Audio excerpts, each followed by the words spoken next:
Hi, this is Nagendra from NScript channel. ఈరోజు మన topic rock web series review. ఇది Amazon ప్రైమ్లో తెలుగులో కూడా అవైలబుల్గా ఉంది. ఫస్ట్ ఆఫ్ ఆల్ ఈ వెబ్ సిరీస్ కోసం చెప్పాలంటే బాగుంది, చాలా బాగా తీశారు. ప్రతి సీన్ ఎవల్యూషన్ కూడా బాగానే ఉందని చెప్పాలి. ఇది యాక్చువల్గా అది ఒక క్రైమ్ జోనరు. ఆ క్రైమ్ జోనర్ అయినానా, ఒక ఇన్వెస్టిగేషన్ థ్రిల్లర్ అయినానా, ఇది ఒక రియల్ స్టోరీ అనమాట. రియల్ స్టోరీ ఇన్స్పిరేషన్గా తీసుకొని అప్పుడు ఏం జరిగింది, ఎలా జరిగిందని చిన్న చిన్న మార్పులు చేర్పులు చేసి ఒక మంచి వెబ్ సిరీస్ ఇవ్వడంలో మేకర్స్ సక్సెస్ అయ్యారనే చెప్పాలన్నమాట. బాగుంది, చాలా బాగుంది, నీట్గా ఉంది, పర్ఫెక్ట్గా ఎస్టాబ్లిష్మెంట్ అయ్యింది. మెయిన్గా 1917 నాటి అక్కడున్న సిచ్యువేషన్స్ కానీ, వాళ్ళకున్న కాస్ట్యూమ్స్, ఎవ్రీథింగ్ సెటప్ కానీ, ఎవ్రీ సింగిల్ థింగ్ కూడా మనకి మనం 1970లోకి వెళ్ళిపోయినట్టు మనకి అంత నీట్గా మనకు స్క్రీన్ మీద కనిపించిన విధానం అయితే నాకు చాలా బాగా నచ్చింది అనమాట. మెయిన్గా ఆలీ ఫైజల్ జయప్రకాష్ కింద ఆయన చేసిన యాక్టింగ్, ఎస్ఐ కింద యాక్ట్ చేసిన ఆయన యాక్టరు ఇరగదీశాడు. మిగిలిన క్యారెక్టరైజేషన్స్ కూడా చాలా బాగుంది. మెయిన్గా రజ్జా అండ్ బాబు వాళ్ళిద్దరు యాక్టింగ్ అయితే బాగున్నాయి, చాలా బాగా యాక్ట్ చేశారు. ఇక స్టోరీలోకి వెళ్తే అరోరా ఫ్యామిలీ ఉంటుంది.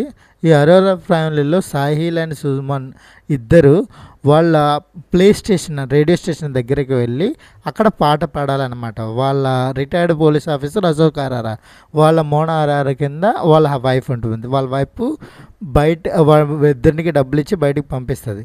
పంపించిన వాళ్ళు రేడియో స్టేషన్కి వెళ్ళి పాట పాడాలి, పాట పాడరు. అక్కడ ఏమైందనేది తెలియదంటే కిడ్నాప్ అయిపోయారనమాట. కిడ్నాప్ అయిపోయామని అనుకుంటాం కానీ వాళ్ళిద్దరు శవాలు కనిపిస్తాయి అన్నమాట ఒక మిస్టరీస్ ప్లేస్లో. అక్కడి నుంచి ఇన్వెస్టిగేషన్ జరుగుతుంది. ఇది ఎందుకు చేశారో, ఎవరు చేశారు అనేది. ఎవరు చేశారు అనే దానికైతే వీళ్ళిద్దరిని చంపేసి వదిలేస్తే ఒక స్టోరీ అయిపోయినట్టే. కానీ వీళ్ళిద్దరినే చంపరు. వీళ్ళు ఇంతకుముందు చాలా హత్యలు చేస్తారనమాట, చాలా ఘోరాలు చేస్తారు.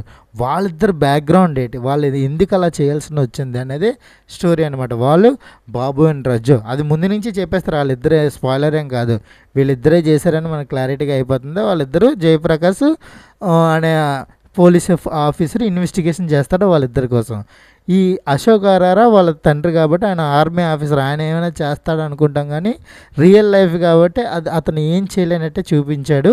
అది కూడా క్లైమాక్స్లో కోర్టులో వాళ్ళకి ఇచ్చిన శిక్షతో క్లైమ్ అయిపోయింది.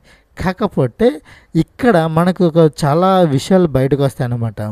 ఈ వెబ్ సిరీస్ నేమే రాక్ అంటే రాక్షసత్వం అనమాట. ఒక మనిషి రాక్షసుడిగా ఎందుకు మారే సిచ్యువేషన్, వాళ్ళ ఇంటి పరిస్థితులు ఎలా ఉన్నాయన్నది చాలా నీట్గా చూపించాడు. ఇంకొకటి ఏంటంటే సొంత అమ్మనే చంపడానికి ట్రై చేస్తాడు. సిలిండర్ పెట్టి, గ్యాస్ స్టవ్ పెట్టి పేల్చేసి వచ్చేస్తాడు అనమాట. అంత స్థితిలోకి వెళ్ళిపోతాడు. అలాంటి కండిషన్ ఆ మనుషులకు ఎందుకు వచ్చింది అనేది చాలా బాగా ఎస్టాబ్లిష్మెంట్ చేశారు. అదంతా స్పాయిలరే కానీ స్టోరీ చూస్తే మీకు ఇంకా అర్థమవుతుంది అనమాట. ఇది రియల్ స్టోరీ. బిల్లారంగా అని 1978 టైంలో అది రియల్గా జరిగిన స్టోరీ అనమాట. ఆ కేసు ఇండియా మొత్తం ఒక ఊపిన స్టోరీ అంట. అప్పుల్లో నేను రీసెర్చ్ చేస్తే కొంతమంది చెప్పిన విధానాన్ని ప్రకారం అయితే ఈ వెబ్ సిరీస్ దానికి ప్రతిరూపంగా చాలా నీట్గా ఎస్టాబ్లిష్మెంట్ చేశారు. మెయిన్ ఏంటంటే అక్కడున్న కాస్ట్యూమ్స్ కానీ, అక్కడున్న లొకేషన్స్ కూడా, మెయిన్ లొకేషన్స్ కూడా 1970లోనే ఉన్నట్టు ఉంటుంది అన్నమాట. దానికి తగ్గ ప్రతి కండిషన్ కూడా నీట్గా మనకి ప్రజెంటేషన్ చేసడంలో అమెజాన్ ప్రైము హ్యాట్సప్ చెప్పాలి. మేకర్స్ కూడా మంచిగానే తీశారనమాట. ఓకే, ఈ వెబ్ సిరీస్ ఇది మిమ్మల్ని చూడమని నేను రికమెండ్ చేస్తున్నాను. ఆల్రెడీ చూస్తుంటే మీరు కింద కామెంట్ చేయండి ఎలా ఉందన్నది. ఈ వెబ్ సిరీస్కి నేను ఇస్తున్న rating 2.75/5. This Nagendra from NScript channel. Please subscribe my channel. Thank you for watching. Thank you.